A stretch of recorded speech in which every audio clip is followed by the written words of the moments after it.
गीतरे कहीगले जदा जदा हि धर्मस्य ग्लानिर्भवति भारत अभ्युत्थानम् अधर्मस्य तदात्मानं सृजाम्यहम् परित्राणाय साधूनां विनाशाय च दुष्कृतां धर्म संस्थापनार्थाय संभवामि जुगे जुगे। से 5000 वर्ष तले ये कथा कहि जाइथिले जेतेबेले धर्मर ग्लानि हुए मु जुगे जुगे आसे। प्रकृतरे कोन धर्मर जेतेबेले ग्लानि होउछि कि श्री श्री ठाकुर कहि दउचंती धर्मर सदाबेले ग्लानि हुए आ सदाबेले से आम भितर आविर्भूत रही ही अछंती। से केतेबेले लौकिक भाव आविर्भूत होती किंतु आम से आम हृदय मन आत्मा रे सदा सर्वदा भावे समाहित होई आम भितर युक्त होई ही थांती। आमे तांको सहित जेतिकी युक्त हेबा आमे सेतिकी अनुभव करि परिबा जेतिकी अनुभव करि परिबा से जहा करिबा आमे सेही परि होई परिबा। एही परि भाबे एही धारा रे आज को प्राय 137 वर्ष पूर्वे 1888 मसिया भाद्र मास 1888 मसिया सेप्टेम्बर 16 भाद्र कालनवी तिथिरे एपरि एक दिव्य शिशुर आविर्भाव होइतिला। अविभक्त भारत वर्ष आ वर्तमान बांग्लादेशर पाटना जिला हिमायतपुर ग्राम रे शिव पिता शिवचंद्र और माता मानवहिनी को कोलमंडन करी एक दिव्य शिशुकर आविर्भाव घटितिला। ताहा पद्मा नदीर तीरवर्ती एक ग्राम रे नाम तार हिमायतपुर। जेतेबेले से एक दिव्य शिशुकर आविर्भाव होईची सकाळ 7:05 रे तंकर जन्म होईची। से नदी रे केतेक स्त्री लोक गाधौतिले से माने पाटी जिले दौड़ी आछंती माछ धराळी माने पाटी जिले दौड़ी आछंती। चक्रवर्ती रे घरे निया लागि जाईची से माने कोन जानिसंती ये निया साधारण निया नुहे ए दिव्य शिशुर शरीर रे निर्गत दिव्य ज्योति से माने आसे मुंडा रे जाईची चक्रवर्ती घरे कोन हैला देखला चक्रवर्ती घर कोन से कांदम वाले सबुनी चक्रवर्ती घर सबुची आनंदर शंख आ हुड़हुड़ी ध्वनि सुनला बेल को कौन होईची ना चक्रवर्ती घरे गोटे शिशुपुत्र जन्म होईची। से शिशुपुत्र लंडित मस्तक आ से कांदु नाही कांदिबा बदले से हसुची। ये किपरि शिशु जेते शिशु सब आदि पर्यंत जन्म होईचंते समस्त जन्म होला मात्र कांदिचंती कारण जन्म हेबार कष्ट बहुत अधिक जेमति मृत्युर कष्ट अधिक जेमिति जन्मर जंत्रणा मध्ये बहुत अधिक किंतु ये किपरि शिशु हसुची काहेकि से जानी एमाने मत जानी पार नाहंती किंतु मु आसीची एई मानक पई जदा जदा हि धर्म छ ठाकुर कहतन जदा जदा हि धर्म छ ग्लानिर्भवति भारत। सेते बेले ए जो तांको पाटना जिल्लाटा हिंदू मुसलमान दंगारे पूरा विध्वस्त प्राय से समय दंगा प्राय लागि रहथिला। स्वाधीनता पूर्वर समय कथा लोक माने बहुत कुकर्म करुथिले बहुत माने हणाकटा माड़गोल बहुत चलता से ही परिवेश रे से जन्म हेचंती।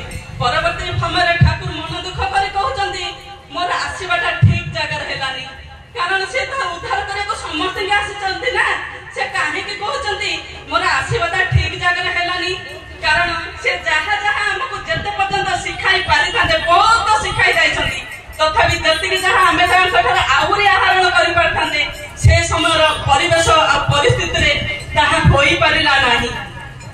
से हमको से परिवेश से छाड़ी 1946 मसिया रे देवघर को पळि आसी चलते किंतु हमको से दे जाई चंती दिव्य नाम।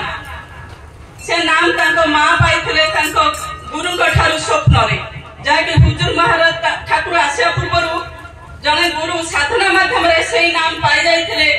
तापरे ही सेही नाम जतले वायुमंडल से नाम जतले माने घुरी बुलिची सेही नाम ही नामी को टाणी आनिची।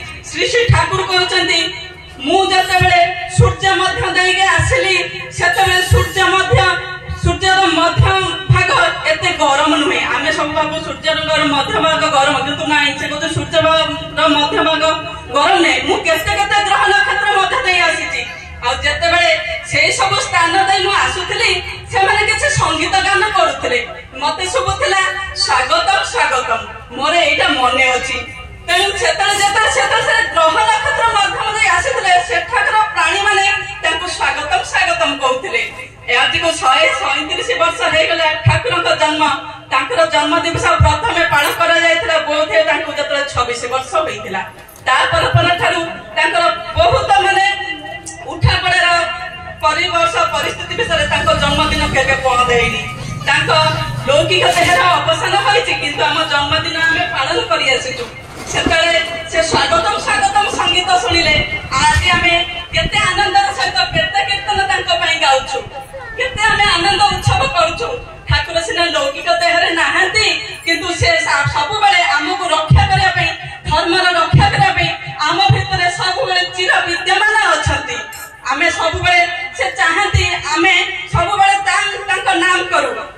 ଠାକୁରଙ୍କର ଗୋଟେ ବାଣୀ ଅଛି, ଅନୁରାଗ ହିଁ ଏକମାତ୍ର ଜୀବନ୍ତ ରଜୁ ଯାହାକୁ ନେଇ ମଣିଷ ଉନ୍ନତ ହେଇପାରେ ଅବନତ ବି ହେଇପାରେ। ମୁଁ ସେତେବେଳେ ଛୋଟ ଥିଲି, ଆମ କବାଟରେ ଏଇ ବାଣୀଟା ମରା ହେଇଥିଲା। ମତେ ଭାରି ବିରକ୍ତ ଲାଗୁଥିଲା, ଇଏ ଗୋଟେ ବହୁତ ବଡ ବାଣୀ, ଇଏ ବାଣୀ କାହିଁକି ମରା ହେଇଛି ଆମ କବାଟରେ? ଛୋଟ ଛୋଟ ବାଣୀ ବି ଅଛି।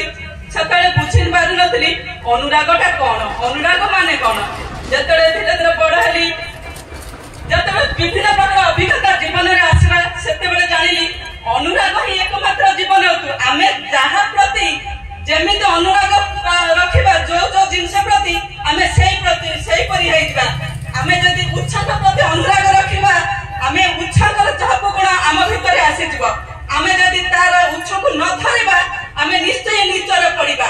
କହନ୍ତି ନାଇଁ ଜମିରେ ବାଳୁଙ୍ଗା ଆପେ ଆପେ ଉଠେ କିନ୍ତୁ ଧାନକୁ ଲଗାଇବାକୁ ପଡେ।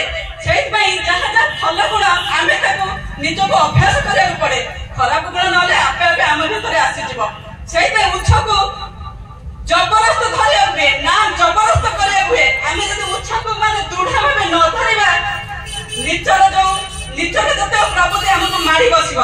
ଆମେ ଯଦି ନାମ ନ କରିବା ଜବରଦସ୍ତି, ଇଚ୍ଛା ହଉନି ତ ହଉନି, ଯେତେବେଳେ କରିବି ନାଇଁ, ଇଚ୍ଛା ନ ହବାଟା ଆପେ ଆପେ ଆସିବ। ଇଚ୍ଛା ହବାଟା କିନ୍ତୁ ନିଜେ ଇଚ୍ଛା କରି ଇଚ୍ଛାଟାକୁ କରିବାକୁ ପଡିବ। ତେଣୁ ଆମେ ଯେମିତି କରିବା, ଆମ ଅନୁରାଗ ଯେମିତି ହବ ଠାକୁର ଶିକ୍ଷା ଦେଇ ଯାଇଛନ୍ତି, ଆମେ ସେମିତି ହବା। ଏତିକି କହି ରଖୁଛି। ଜୟ ଗୁରୁ। ପରବର୍ତ୍ତୀ ଆଲୋଚନା